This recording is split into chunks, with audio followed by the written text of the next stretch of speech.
This is a video that I've been trying to film for days now, and every time I come outside there's a clearing in the sky. I start my sentence and it then starts chucking it down.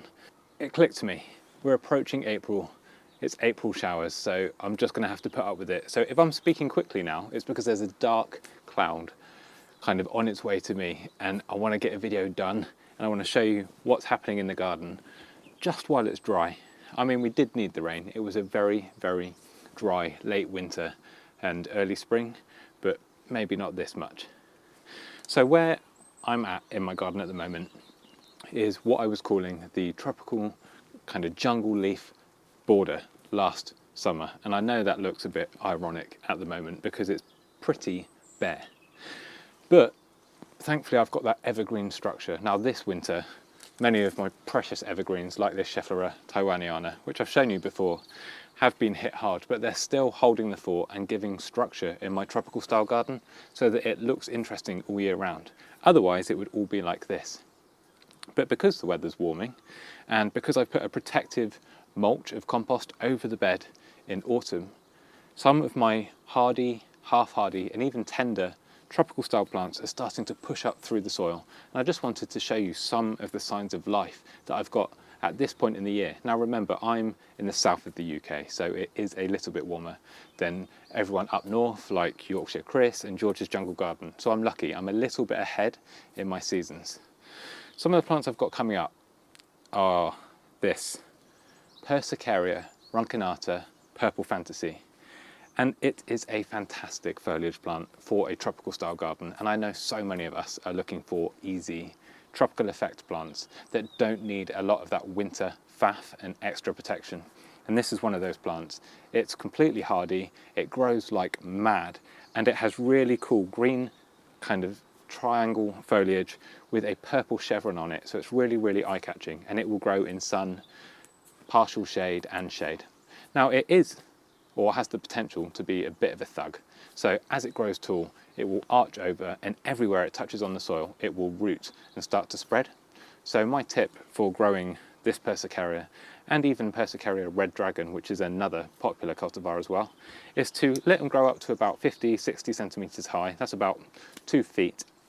And then come at it with the shears and just give it a chop. That will then encourage it to bush out a second time, and it stays much more compact, much better behaved, and you get loads more of that really tropical looking foliage. Now, next to that, I've also got my Pilea Matsudai Taiwan Silver, which I grew for the first time last summer. I propagated it and I sold loads through the online shop, so I suspect loads of you are growing it as well.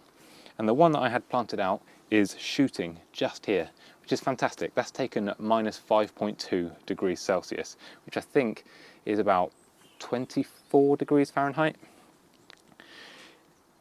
Again, another really, really easy foliage plant, and something that is actually quite hard to find. So when I propagate it, be sure to check out the online shop if you're in the UK. It's got a really nice serrated edged leaf with silver blotchy markings, hence the name Taiwan Silver.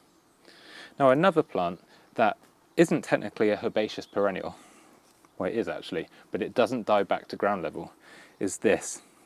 This is Asarum europaeus. Its common name is the European ginger, and I have no idea why that's got that common name because it's not related to the ginger at all.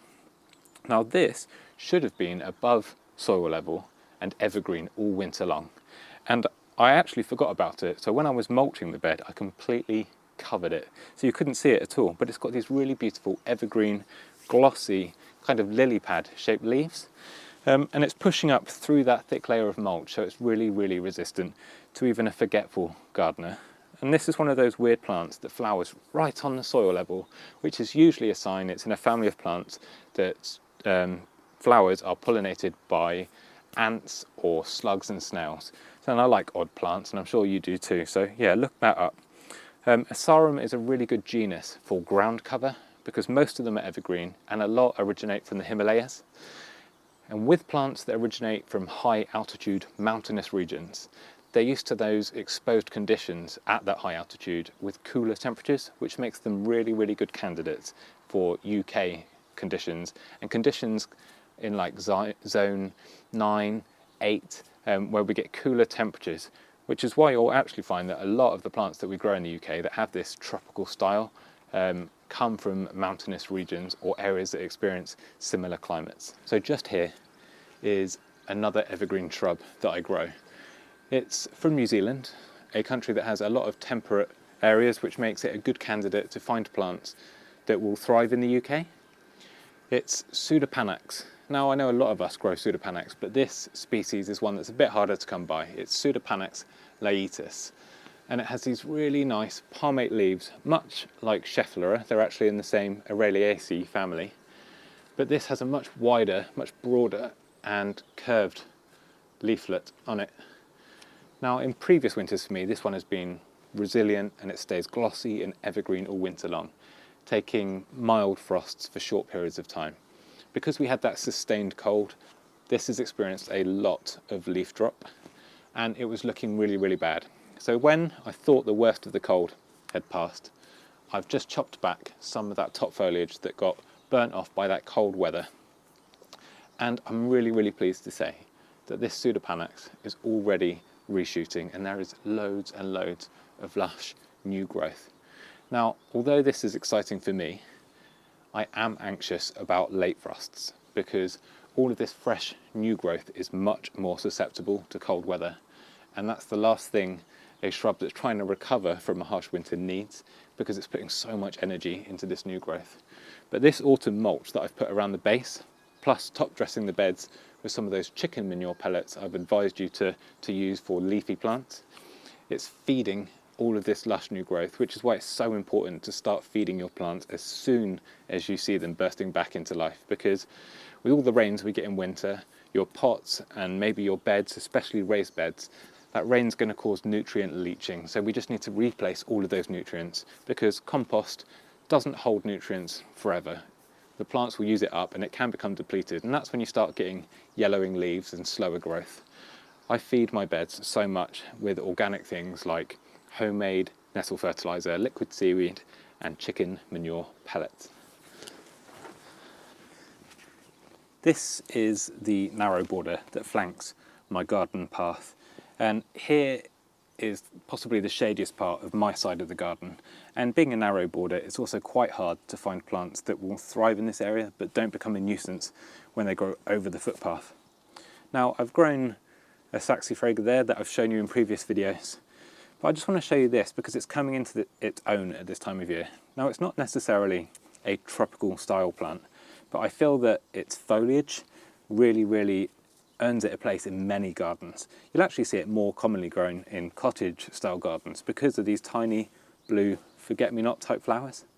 But the reason I'm growing it is because of this large heart-shaped silvery foliage. It's really eye-catching. You'll often see this. It's Brunnera macrophylla, and this is a cultivar called sea heart. You'll often see these Brunnera combined with ferns, like I've got behind it, but also hostas. Now I don't grow that many hostas because slugs and snails just absolutely obliterate and eat the leaves. So growing this, for some reason, I think it's because the foliage has tiny hairs on it. It's even not too pleasant to touch. So the slugs and snails leave it alone. And for the majority of the year, those big glossy silver leaves are immaculate. So I'd really recommend growing this in a border because you have beautiful spring flowers when so many tropical and exotic style plants are looking a bit rubbish. And you have really nice year, most of the year, you have this lovely foliage. It does die back in winter, but as you can see, we are just approaching April and it's pretty much in full leaf now, and it will continue pushing out fresh leaves right through spring and early summer. I've just noticed, as I'm talking to you, there's something else down here. Just under this variegated Gracillenia is an impatiens, a hardy impatiens, that is coming back, and I hadn't spotted it until I'm just crouching here, which shows that whenever you get a chance in this bad weather, just pop out and have a look in your garden, because you'll probably spot something that you can't see until you're really getting involved. It's my impatiens, Omiana, and a cultivar called, I think this one was Pink Nerves. Really nice pink foliage, and it's coming back really well. I'm pleased to see that.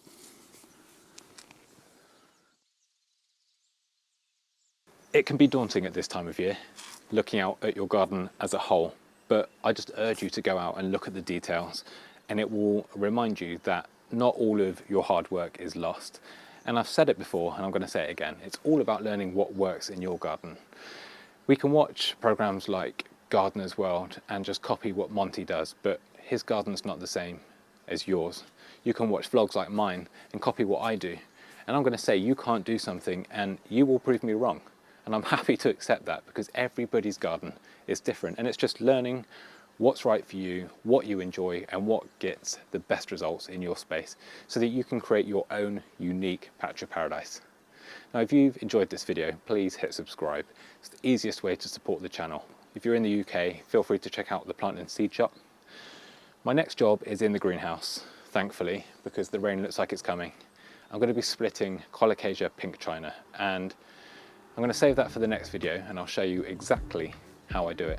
Get outside, enjoy the garden. I'll see you next time.